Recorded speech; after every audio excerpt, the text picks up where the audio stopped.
Good evening, everyone. Welcome. My name is Kathy Harding. I am the Director of Institutional Advancement at Bard College at Simon's Rock, and it is a pleasure to have you with us tonight for what we hope will be a series on work and career, this being our maiden voyage as we launch into this work. But before we go into this evening's conversation, I just wanted to take a moment to reflect on the mournful reality in the world outside our homes right now as we sit comfortably and attend a Zoom webinar. Our team at Simon's Rock planned this event in response to a different crisis, the preceding crisis, and we did not know what would erupt next at the time. So we just want to hold some space for our feelings and our thoughts about the state of the nation at this moment. We know that Simon's Rock alumni and Simon's Rock community members and students are committed to meaningful work. And we are delighted to have Marco Greenberg with us as a guest tonight to have a conversation with our colleague Manat Wooten to talk about the search for work, even as the context tonight is different than we anticipated. So thank you again for joining us. We have dozens and dozens of people on this, webinar tonight, which is a thrill for all of us. I'd like to take a moment to introduce my colleague Manat Wooten, and then Manat will introduce you to our very special guest, Marco Greenberg. Manat Wooten works with us at Bard College at Simon's Rock as the Director of Student Engagement and Career Development. And that means she's talking to our students and our new alumni all the time about the pathways they can take from a liberal arts education into the workforce, into the work world, and their next steps. We're delighted to have her with us tonight in conversation with Marco Greenberg, and I will turn it over now to Manat. Manat? Thank you, Kathy, for that thoughtful introduction. I really appreciate it. I'm just so happy you all are here with us tonight. And thank you for joining us for what we hope is a series of these kinds of conversations for Simon's Rock alumni and friends. We have a few housekeeping notes. We will have time towards the end of this webinar, so please feel free to put your questions in the Q&A part of the bottom there of Zoom on your screen, and we submit them and we will answer them at the end. Also, we are recording tonight's webinar, and so we will make this available to all of you that have attended. Now, it is my sincere pleasure to introduce Marco Greenberg. We've had a great time getting to know one another these last few weeks. Marco is the president of Thunder 11, a communications shop that works with C-level executives to help them realize their visions. He's led campaigns for an array of organizations in the fields of tech, healthcare, and public affairs. He has also worked with some of the world's most impactful people, including government ministers, Fortune 500 CEOs, venture capitalists, scientists, and startup founders. So just a wide array of folks that much to discuss tonight. And he wrote about those experiences and lessons drawn from those individuals, which he put into his new book, which we will be talking about throughout our conversation as well. And so, most importantly, he's a proud parent of a Simon's Rock alumna, and had the distinct pleasure of working with his daughter. So please welcome Marco. Thank you, Manat. Great being here. I just want to start our conversation with thinking through some of the qualities that you've mentioned in the book, and I recognize myself in a couple of them, but can you tell us about those qualities and suggest how they can apply to people new to this job market and are kind of, thinking through just critical first steps of what should they be thinking about, what should they be doing, planning for. Any sort of advice like that would be helpful. Absolutely. Well, the book is a bit of a hybrid. It's a little bit business book, a little bit self-help, a little bit career, and we want to focus on that this evening, and a little bit memoir sprinkled in. The title is Primitive, which is a provocative title, which is a loaded word. What we're trying to do is reclaim that word and really connect it to some of the more successful people that are out there.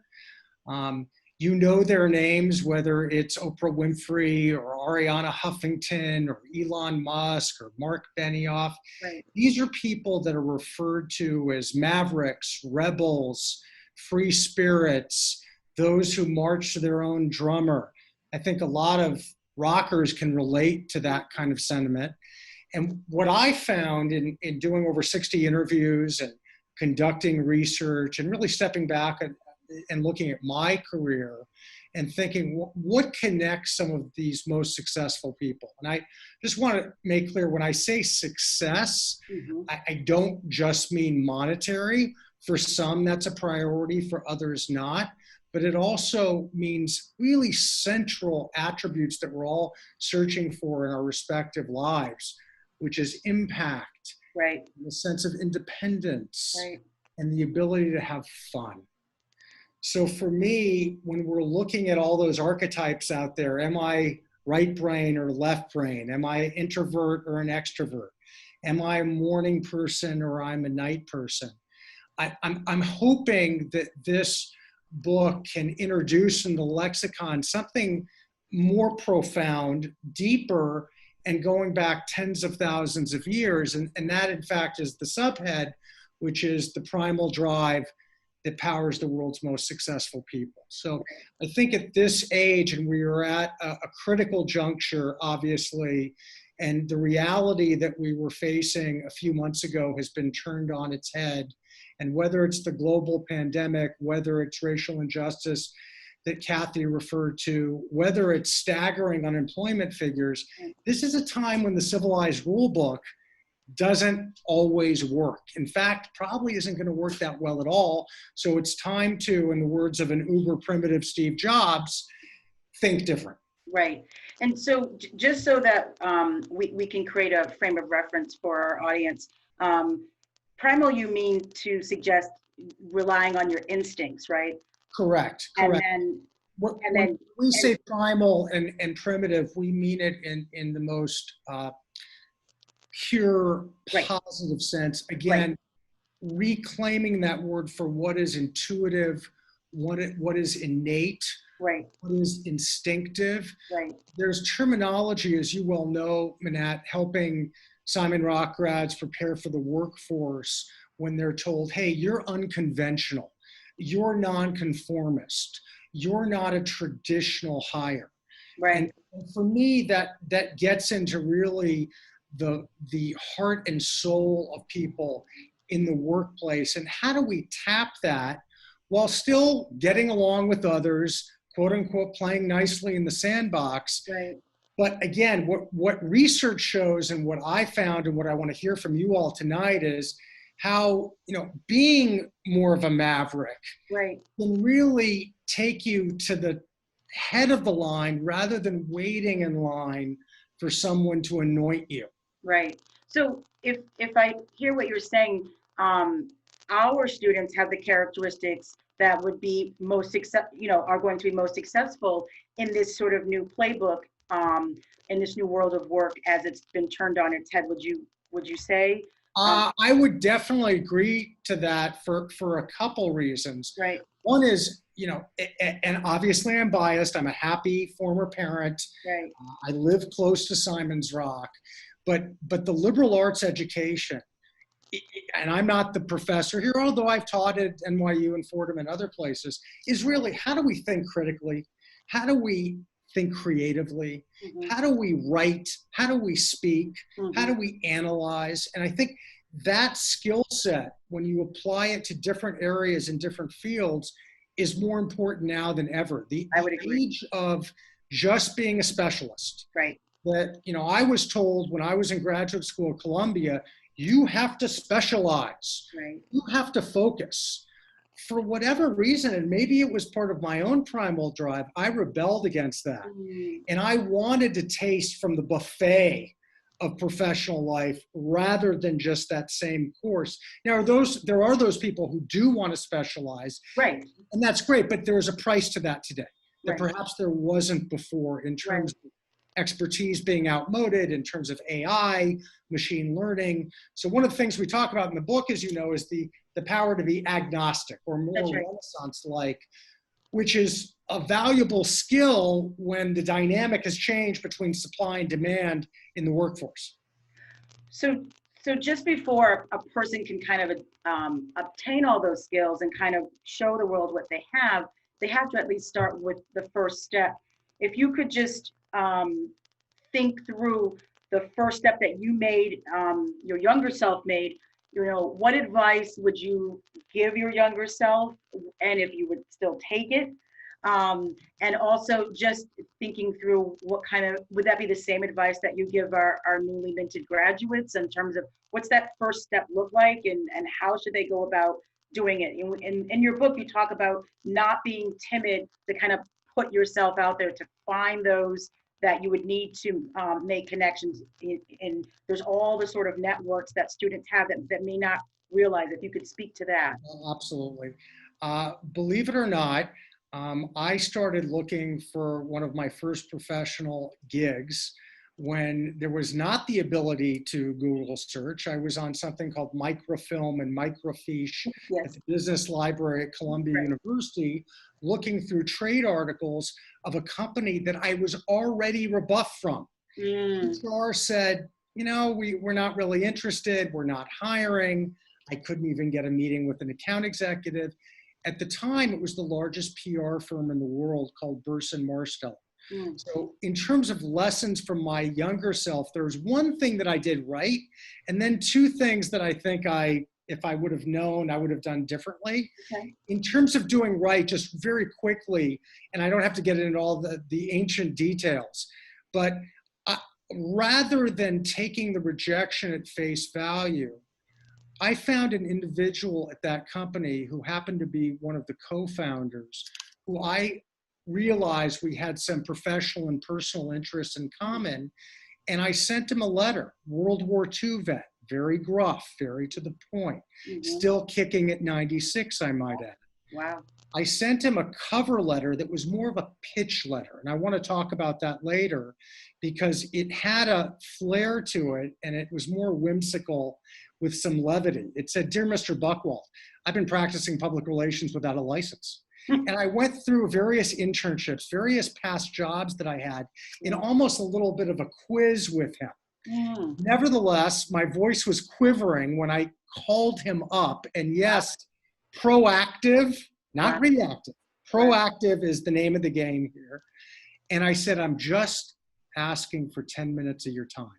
Right. For any of you that are in the job market, that is a hard line to say no to. So you might want to pick up on things like that. They're tried and true. Long story short, after bypassing HR, taking a test to get in the company, I got the job. And part of that was definitely not doing what I should do Right. or must do, Right. doing what I feel I need to do in my heart and soul to get ahead and to leapfrog the competition. There are two other lessons, guys, that I wish I would have learned earlier. One is I was told by the right-hand man of a billionaire that I worked with that the most successful people he's met are those who are messianic about their careers. And when he said that, I thought that was off-putting. That was grandiose. That sounds way too out there. Is it religious? Is it a cult? Is it et cetera? But guess what? He was absolutely right. Meaning seeing your work as a calling, really as your divine purpose, what you think about when you get up in the morning, when you put your head down on the pillow. I only tapped into that kind of quality when writing this book. So you're never too young and you're never too old to really tap into that. And I can give some examples of what that is. The second thing that I wish I would have known earlier was told to me by a former boss named Trudy Schutz. And when I was at that agency, she assigned me the Philip Morris account. At the time, my father was 54 years old and dying of lung cancer. Oh, wow. I said, I can't do this. Right, right. She said, I understand. I get it. Let me tell you, in life, you'll find there's value negative work. And for you, you define this as negative. Right. There's value neutral. It's kind of vanilla. It's neither here nor there. Right. And there's value positive. Right. I think with rockers, especially those that want to make an outsized positive impact, Right. to think about where you can find that value positive work, and it might not be your first job, right? That's right. Quote an author in the book who wrote about the Chinese game of Go, Right. and said, just like in Go, within work, quote, don't get too attached to your first moves. That's right. That's So right. long-winded answer. Feel free, Manat, at any time to cut me off. No, I'm but a it's talker. no. Well, this is a conversation, and I want to hear. But I think that's right. I think it's really important to stress about the first move doesn't define the rest of your life. And you've really made a lot of examples about how there were a lot of people you interviewed that zigzagged throughout, that didn't have a linear career, that just sort of hopped and skipped around as it felt good to them and took risk. And if you could speak a little bit about risk and resilience, that's my follow-up question. Just sort of the positives and draws to both of those, and how does one weigh them? Right. The good news is a lot of the traits that we talk about in this book can be, if not learned, tapped into. So I'll just go very quickly through an acronym that we developed for the book, that the idea is to make the methodology accessible to people. So the acronym, guys, is roaming, like on our phone when we go out of the country, etc. But the roaming stands for relentless. Hint, it's not just working hard. Sometimes it's making a sharp right, sharp left, U-turn, stopping the car altogether. O is for oppositional.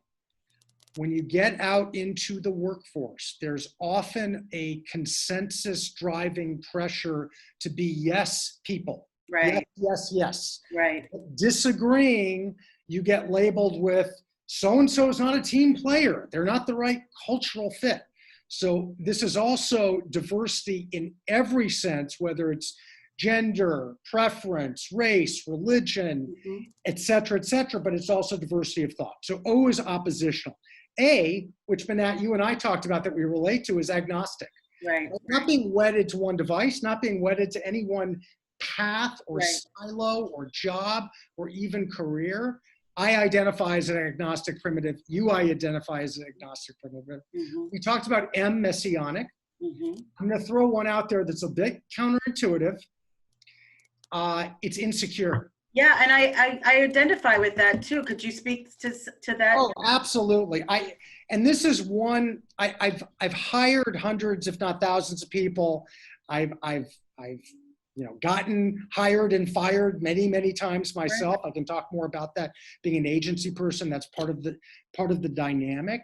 But I think there's a sense oftentimes that if someone has a really good rap in an interview, and they're smooth and they know their story and they know how to answer the tough questions, but you also want to see some hunger there.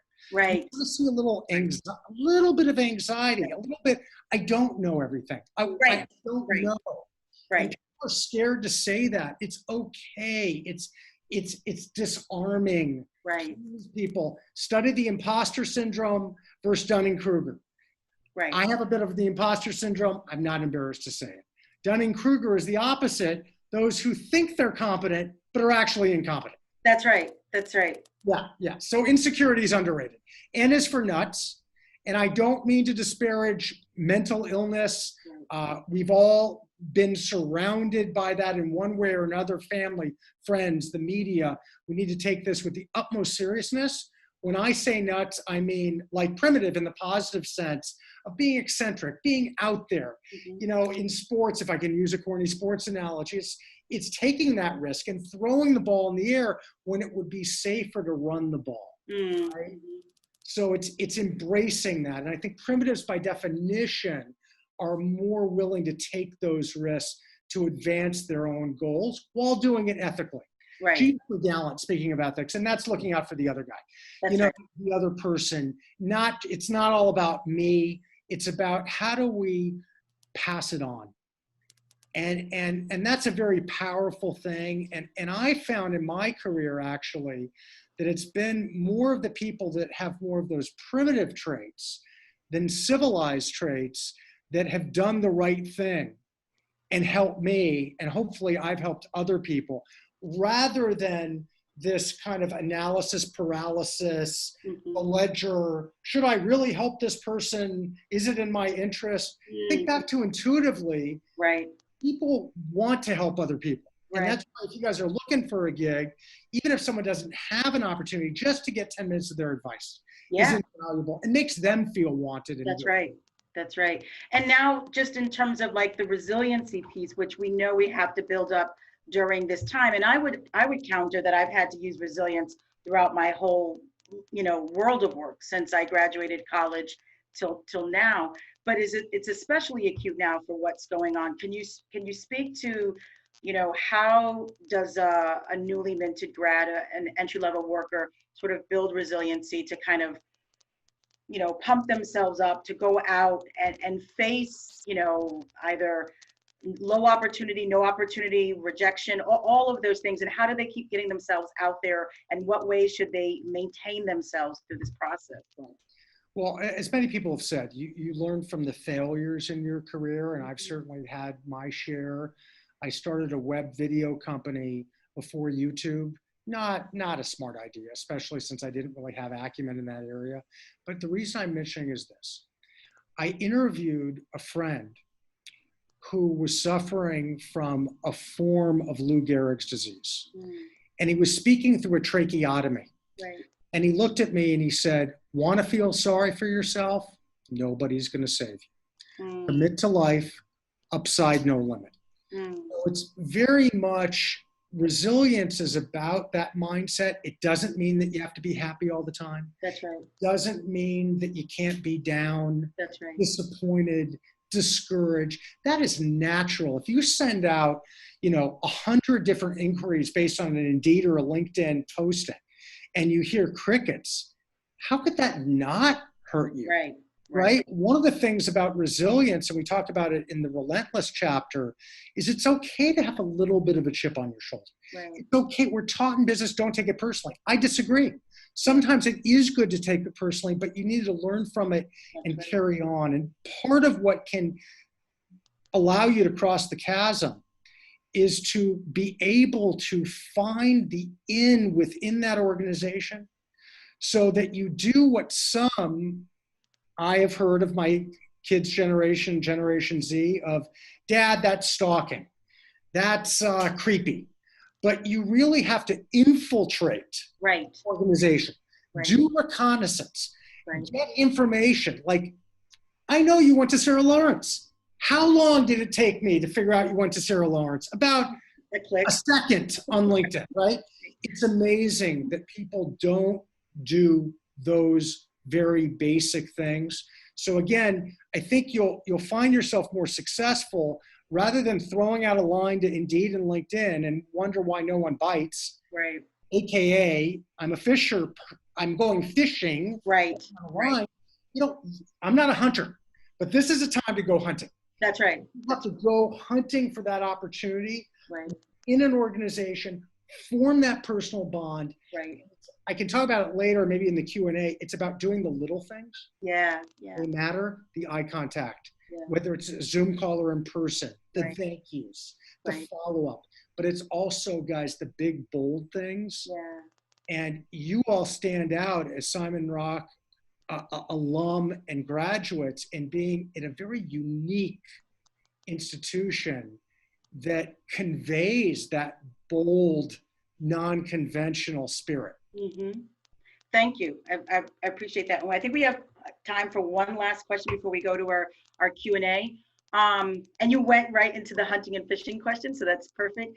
So my last one for you is the concept of fear, and you touched on it when you were talking about that it is fearful, but there are some positive drawbacks to fear, and fear sometimes forces us into different career paths and career opportunities. I certainly in my own life, when I got laid off from one job and I was fearful about everything, I landed smack into my career in higher ed, which I've been in now for 15 years. So, prior to that, I had this ultimate fear that, I was who my title was. And without that title, who was I? And it took me a while to kind of digest and say, well, I'm a lot more than just that job title. But that was a huge fear that I had, that sense of loss of identity, that sense of loss of income and independence when I was in my late 20s and early 30s. So, there's some real fears out there, but I was wondering if you could just speak to what you learned when you wrote your book about fear. Yeah. What I learned is the machismo, the bravado, the swagger are all overdone. Yeah. That feeling fear is natural, especially at a time like this when we're looking at unemployment that we have not seen in the country and the world since 1929. Yeah. How could we not be scared? Right. How could we not pop up at 3 a.m. with a cold sweat? There'd be something wrong with us if we didn't feel that, yes, innate, primal fight or flight Right. kind of reaction to what we're doing. Right. But I think once you accept that, and there's a book that you and I talked about earlier written by Susan Jeffries in the 1970s. She passed away, I believe, last year, and she wrote a book which is a mantra. The title is a mantra. Feel the fear and do it anyway. Yeah. So I think more now than ever is the time to be proactive, to realize that maybe it's going to be 2 steps forward, 1 step back. Right. That what you're really messianic about, maybe you have to shoot lower right now just to get a foot in the door, whether it's an internship, whether it's volunteering, whether it's blogging, whether it's writing an article on social media, whether it's hosting someone to an event. There's so much you can do. And I think the fear becomes all encompassing and overwhelming when people put that searching for next opportunity on their profile, right? There are ways to keep active right now, to show that you're engaged, to show that you're vibrant. People aren't going to ask you what your salary is. People aren't going to ask you, are you a 1099? Are you full-time? Are you part-time? Are you getting paid or not? It's much more important. The bar is higher. Let me give you 2 examples and then very quickly. Yeah. I, as an employer, have found employees in very unlikely spots. The donut shop in Great Barrington, kid behind the counter going to Harvard, strike up a conversation. A young woman who's interning me for right now was a server at a local restaurant, but we started talking. She's an English major.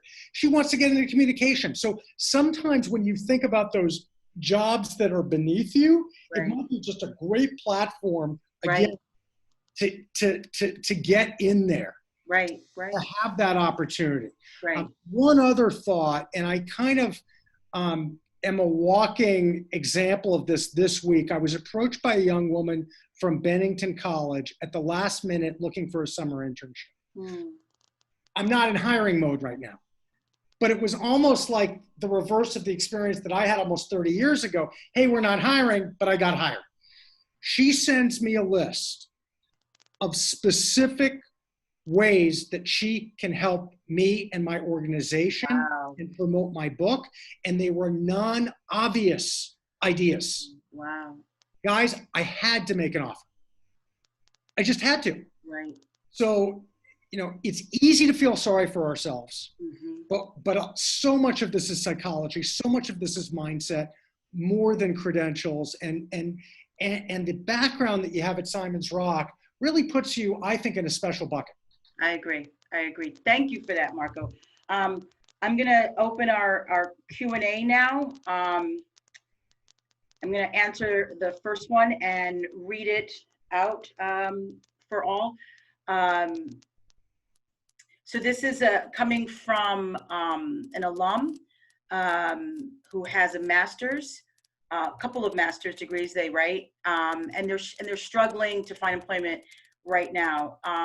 They're looking for advice for someone who's been struggling and to get their feet under them from over a decade now. So it sounds like there's a lot going on as far as, yes, having just that initial paralyzing moment of real fear, of real concerns, and it is a mindset. There is no doubt that what we're currently facing is something to work through. So one of the things that I can speak to, and Marco, please accompany me here afterwards. When this happened to me, and I can recall several times of being laid off and being sort of the floor just dropping underneath me. The first thing that I think I did was just kind of get a hold of what is it that I do well now, and what is it that I think I want to do next. And in between that, I decided to cobble a couple of, like you said, jobs together, volunteer opportunities. So the one experience I did have when I was immediately laid off from a Fortune 500 company in Connecticut and lost insurance, lost everything. But there was a local film festival that was happening, and my real passion is film studies. I decided to volunteer my time. I had nothing to lose, so I made a kind of schedule for myself. In the morning, I would research. Back at the time when I didn't have internet service at the house and didn't have network, I would go to the library and use their resources to search for, strategically search for opportunities, not just dump my resume into the job banks like Career Builder and Monster and all of that. And then in the evenings, I volunteered at this film festival. Well, the film festival was an opening to a film center, and they were just starting on the ground floor. It was a startup nonprofit. So I felt like I had nothing to lose. I walked up to the person that was working there, the only one person that was full-time, and I said, I want to work for you. I want to work at this organization. I can do the following. I have this in my background. And they said, well, we're not really hiring. And I said, well, you need me though, because, and I don't know where I got that. I think a part of it was hubris. I was scared to, still be unemployed, but also I just put myself out there in a way that I just, surprised myself. And he said, well, all right, well, maybe we can use you. So long story short, they did hire me as a director of communications and membership, a role that I eventually evolved into, and I loved it. I ran film discussion groups. I did events very similar to this. It was a wonderful opportunity for me to see a startup, a nonprofit startup art center from the ground up.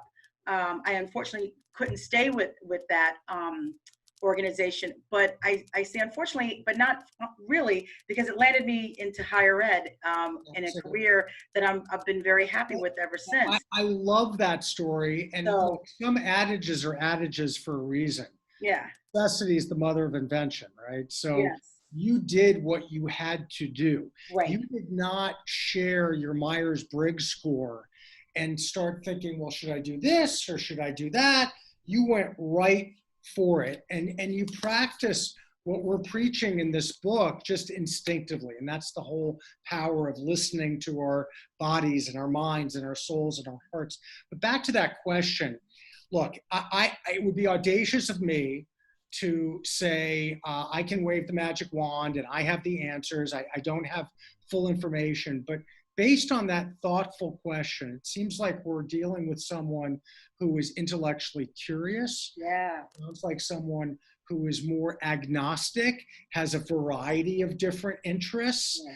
And part of, if I was that individual, I'd embrace yourself. This is who you are. Give yourself a hug, especially at this time. Mm-hmm. Show yourself some self-compassion. That's right. Rather than berating yourself with woulda, coulda, shouldas, et cetera, et cetera. Number two, We talked about this term in one of our earlier conversations. It's time to recalibrate. This is an opportunity where we have to look at the landscape and realize, you know what? Probably not the right time to get in the travel industry. Probably not the right time to open a restaurant. That's right. Probably not the right time to get a job at a car dealership, because it's all trickling down in terms of no rental cars. I heard on NPR today, that's a 12% hit off the top for the automobile industry. Wow. But there are places that are hiring. I have friends that have gotten gigs recently, full-time, part-time, and consulting and volunteer, in online education, in social media. A good friend of mine, Shannon, who ran the School of Hustle, and yes, it is a hustle. She left GoDaddy when things were going great. She wanted to explore. She wanted to roam, in my parlance. Well, guess what happened? The world got turned upside down. But she's deploying those same social media skills in other areas. I have friends who are working in grocery stores, who are home health aides. My son works down the street at Guido's full time. Now, is it his be all and end all job? No, but it's a great experience. So recalibrating is key. What I like to say, as you said earlier, let's hunt, not fish. Let's also go to where the food is. Pun intended. Right. The food is there. Right. We have to be strategic in where we're searching. My own family has been walking the walk, talking the talk. I get some of my phrases upside down. I think it should be the other way around.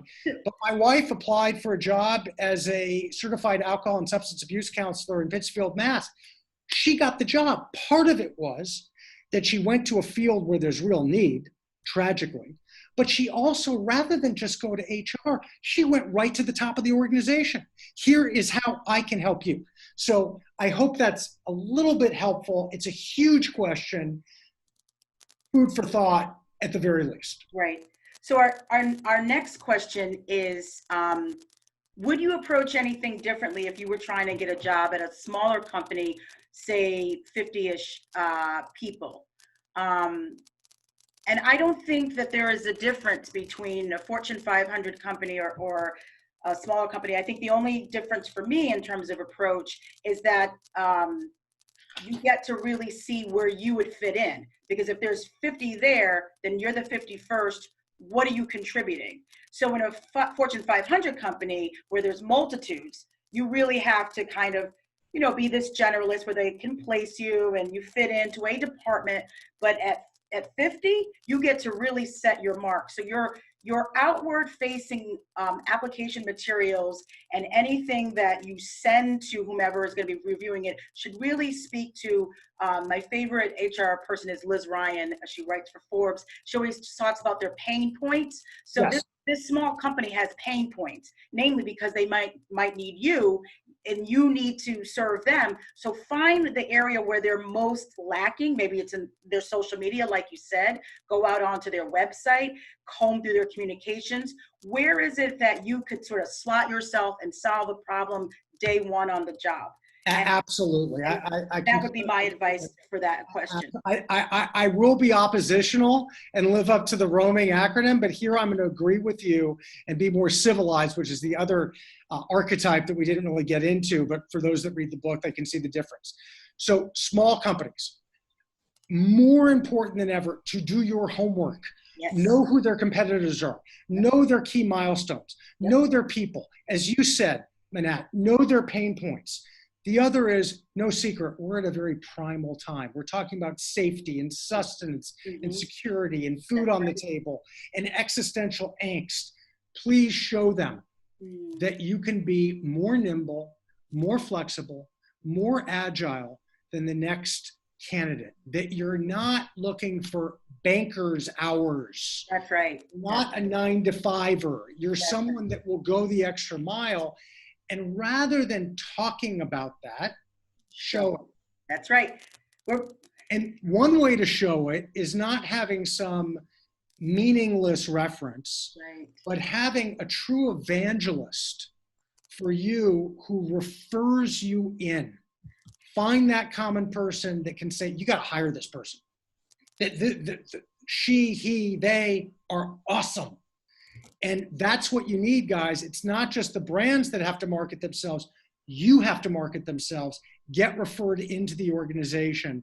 That will give you a leg up. So thank you. And we have time for a couple more, the last two. Just really quickly, so the question is, would you recommend mentioning that you went to college early when applying for a job? Yes and no. I never answer anything with just no, and I never answer anything with just yes. It has to be organic to the conversation. So it can't be just tell me about yourself, and the only thing that you have to say is that you went to college early. So you finished college now. What did you actually achieve? If this is coming from a senior, you did a thesis. So what you may have done, study abroad, you may have done an internship. You have a lot more that you built upon than just you going to college early. That's actually something in your rear view mirror now you should be talking more about more recent accomplishments, which is you graduated. And not only graduated, but you're graduated from one of the few schools that requires a mandatory thesis. That's a huge, year-long research project. That's more substantive to talk about than you just entered college at 16. And it shows commitment to a project, focus, dedication, and stopping and starting. Like maybe you had to turn around your research midway because of a pandemic, that you had to take all that research home with you. That's where you should really be talking about in terms of being nimble and flexible. An employer would want to hear that. How did you problem solve, as opposed to you went to college early, you self-selected.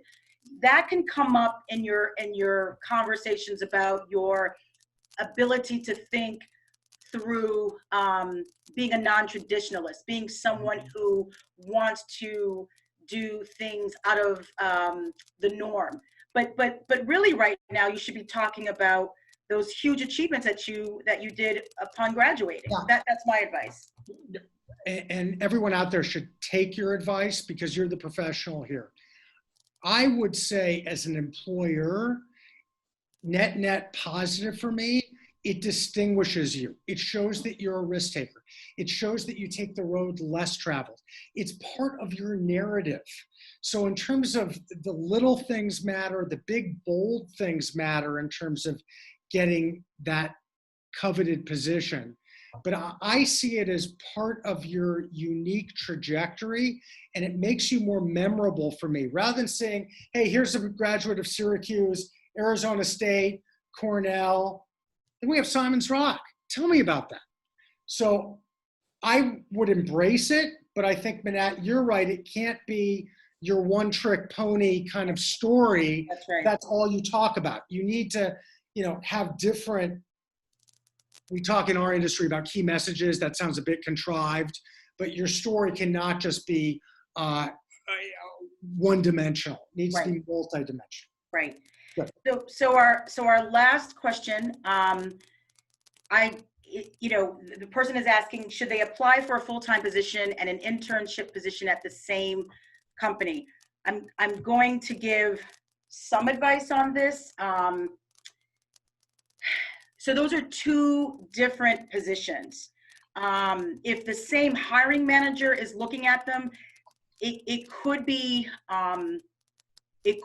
a negative for the applicant.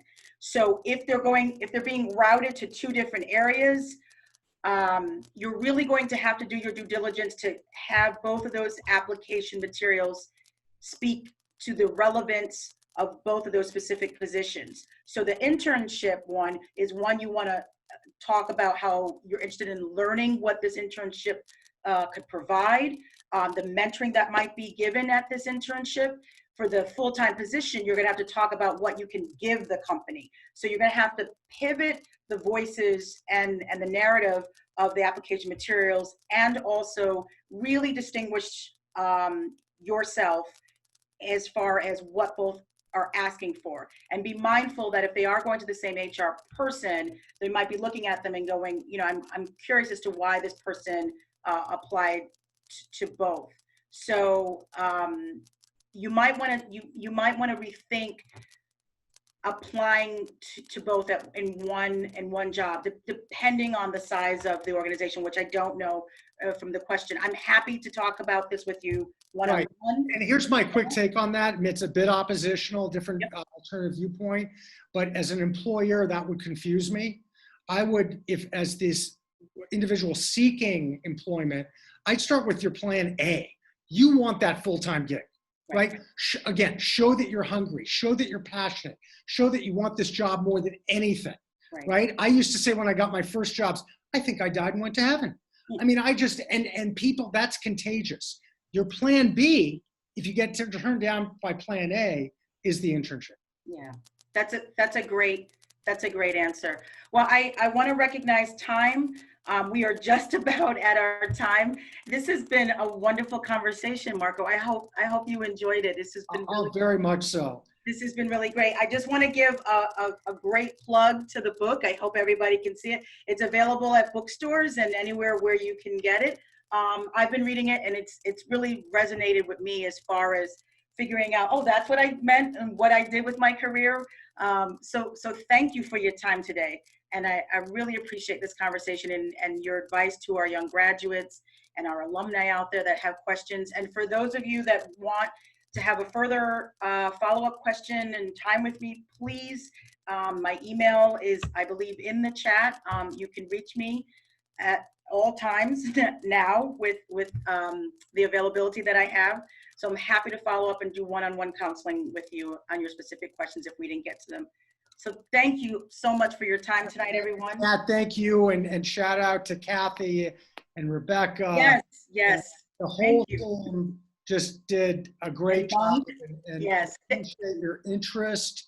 And one of the things that you'll see in the book is that sometimes being primitive is tapping in to our childlike sense of wonder and curiosity.